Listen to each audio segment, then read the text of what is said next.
tous, j'espère que vous allez bien, que les fêtes de Noël se sont bien passées, que les conseils que nous vous avons prodigués sur le foie gras et les accords avec la bûche vous ont servi et que surtout vous avez bien profité malgré le contexte et malgré tout ce qui se passe autour de nous. Allez, une petite touche positive et une pointe healthy pour cette fin d'année. Non, je rigole évidemment, on va parler galette des rois ce soir. Alors, qu'est-ce que je vous propose? De retrouver le meilleur accord. Alors les Bretons, je vous en supplie, ne me tombez pas dessus. Bien sûr que le cidre reste la valeur sûre, surtout s'il est demi-sec ou s'il est doux, mais j'avais envie de vous proposer quelque chose d'un petit peu plus original.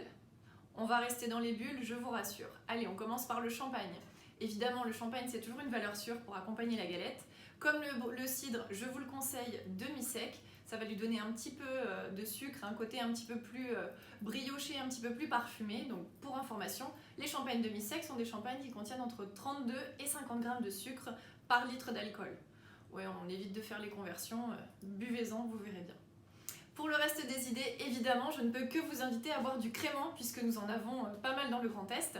Commençons par les créments du Toulois. On peut passer par ceux de la Moselle ou évidemment ceux de l'Alsace. Pour une pointe un petit peu plus originale et on en parle moins, la clairette de Die, qui est le même principe que le crément mais qui est élaboré en vallée du Rhône. On peut terminer sur la blanquette de Limoux, qui est également une méthode traditionnelle plus ancestrale qu'on retrouve dans le Languedoc-Roussillon.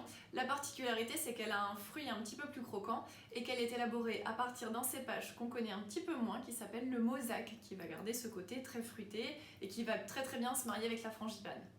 Pour les amateurs de vins sucrés, évidemment, je ne peux que vous recommander tout ce qui est Sauterne ou tous les vins dits vendange tardive ou sélection de Grenoble qui feront toujours plaisir sur cette fin de repas. Je vous souhaite à tous de passer une belle fin d'année 2020 en espérant que 2021 qui approche à grands pas vous apportera tout ce qu'il vous faut. En attendant, je vous dis à très vite, nous aurons d'autres conseils et d'autres astuces à vous présenter en 2021 dans l'instant clos. Prenez bien soin de vous, ménagez vos estomacs, buvez du vin, mais toujours avec modération. À bientôt!